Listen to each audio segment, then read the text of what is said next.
الله السميع العليم من الشيطان اللعين الرجيم. بسم الله الرحمن الرحيم. الحمد لله رب العالمين بارئ الخلائق أجمعين خالق السماوات والأرضين باعث الأنبياء والمرسلين ثم الصلاة والسلام والتحية والإكرام على سيدنا ومولانا طبيب نفوسنا وشفيع ذنوبنا حبيبنا وحبيب إله العالمين بالقاسم محمد اللهم صل على محمد وآل محمد وآل الطيبين الطاهرين المعصومين الذين ذهب الله عنهم بالجسد وطهرهم تطهيرا.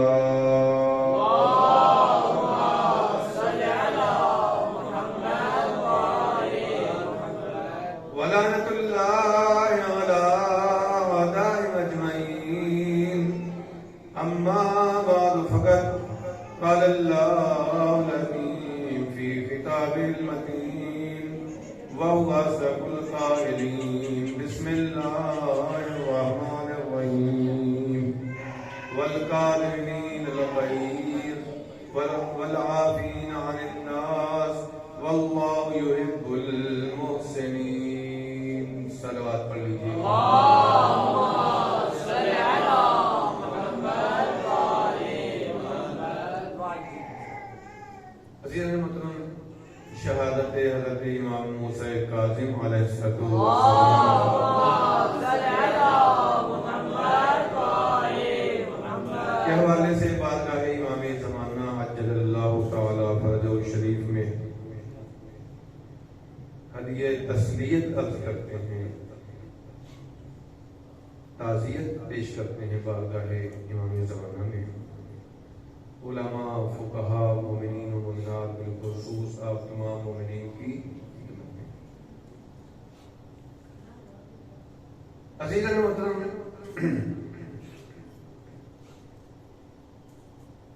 ائمہ طاہرین علیہ السلام کے حوالے سے مکتب تشیع میں جو عقیدہ پایا جاتا ہے وہ یہ ہے کہ تمام کے تمام ائمہ پر ایمان لانا ضروری ہے.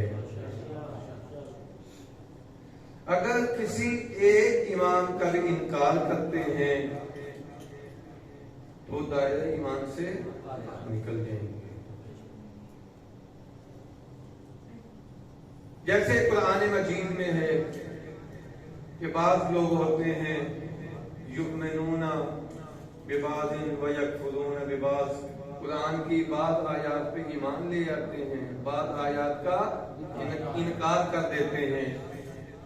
جو اپنے مفاد میں ہوتی ہیں ان پہ ایمان لے آتے ہیں اور اس کا چرچا کرتے ہیں. جو اپنے ہی مفاد کے خلاف ہوتی ہیں ان کو پڑھتے بھی نہیں، ان کا انکار کر دیتے ہیں. اب قرآن میں 6666 آیات ہیں. اب ممبروں پہ کتنی بیان کی جاتی ہیں یہ آپ کو بھی پتہ ہے. جب سے آنکھ کھولتے ہیں مرنے تک چند آیتیں ہیں جو فقط ہمارے سامنے آتی ہیں، اس کے علاوہ دوسری آیتیں پڑھی ہی نہیں جاتی. جیسے قرآن کی آیتیں فقط یہی 7، 8، 10 یا 20 ہیں. ان کے علاوہ باقی قرآن وہ کس لیے نازل ہوا ہے؟ وہ بھی صاحبان ایمان کے لیے نازل ہوا ہے یا کسی اور کے لیے؟ وہ بھی رسول نے تلاوت کی ہے یا رسول کے علاوہ کسی اور نے آگے تلاوت کی؟ کن کے سامنے تلاوت کی ہے؟ صحابہ کے سامنے تلاوت کی ہے یا کسی اور کے سامنے؟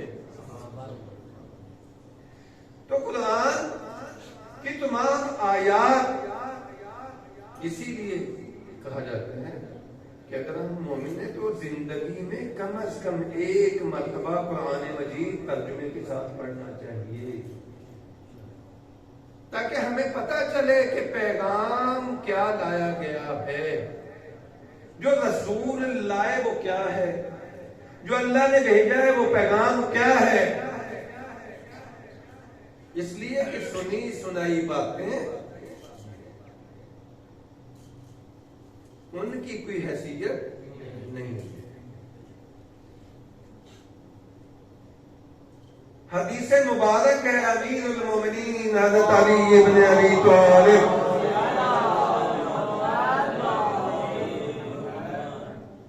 علیہ الصلوۃ والسلام کی، فرماتے ہیں کفا بالمرء کذبا، انسان کے جھوٹا ہونے کے لیے یہی کافی ہے کہ جو کچھ سنے وہ آگے بیان کر دے۔ فرماتے ہیں جو یہ کام کرتا ہے وہ کیا ہے؟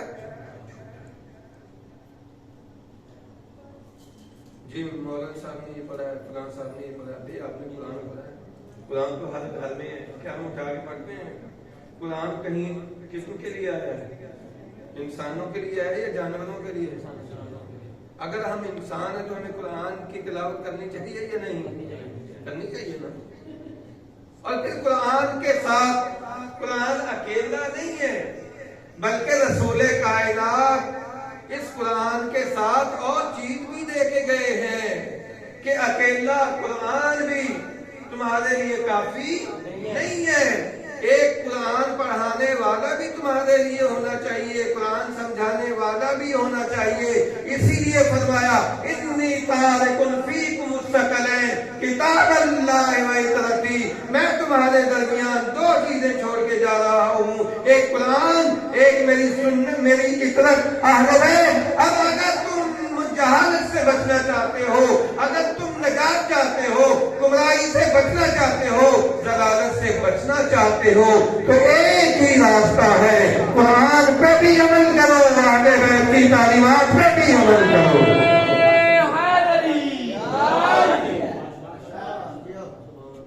دونوں کو ایک دوسرے کا ہم پلہ قرار دیا ہے، نہ قرآن نہ اہل بیت کے بغیر، نہ اہل بیت قرآن کے بغیر، بلکہ یہ جو آل محمد نے اپنی سیرت میں بیان کر دیا ہے، اپنے کردار سے واضح کر دیا ہے کہ اگر قرآن سے اہل بیت کو جدا کر کے دیکھو گے تو تمہیں کچھ بھی نہیں ملے گا، بلکہ یہ تو سید الشہداء نے میدان کربلا کے بعد تا آنے والی نسلوں کو پیغام دے دیا کہ اے یزیدیو، تم قرآن اور اہل بیت میں جدائی چاہتے ہو، دیکھو حسین سر کٹا کے نوکے نیزہ پہ بھی تلاوت کر کے بتا رہا ہے کہ اہل بیت اور قرآن میں جدائی نہیں ہے۔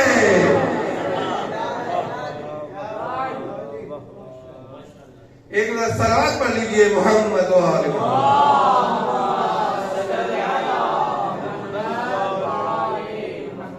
اور پھر جب رسول کائنات نے تعارف فرمانا شروع کیا تو فرمایا علی مع القرآن والقرآن مع علی۔ اب اگر علی کو بھی دیکھنا ہے تو قرآن کے ہمراہ نظر آئے گا، علی کو قرآن سے جدا کر کے دیکھو گے تو کچھ بھی نہ ملے گا، اور قرآن کو علی سے جدا کر کے ملو گے تو تب بھی کچھ نہ ملے گا، بلکہ ملے گا کب؟ نجات کب ملے گی؟ جب علی کو قرآن کے سائے میں دیکھو گے، قرآن کو علی کے سائے میں دیکھو گے۔ علماء حقہ کی صحت و سلامتی کے لیے بآواز بلند تر صلوات۔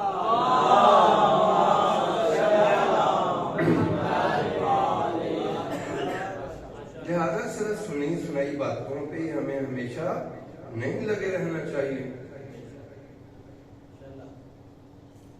قبر میں سب سے قرآن کے بارے میں سوال ہونا کہ نہیں؟ جی پڑھی ہوگی تو جواب دیں گے، اگر کوئی اور کتابیں پڑھی ہیں تو وہ ہماری زبان پہ تو وہ آئیں گی، اگر زندگی میں قرآن پڑھا ہی نہیں ہے تو وہ تو زبان پہ نہیں آئے گا۔ اس لیے کہ جو عادت ہوتی ہے وہی آتی ہے زبان۔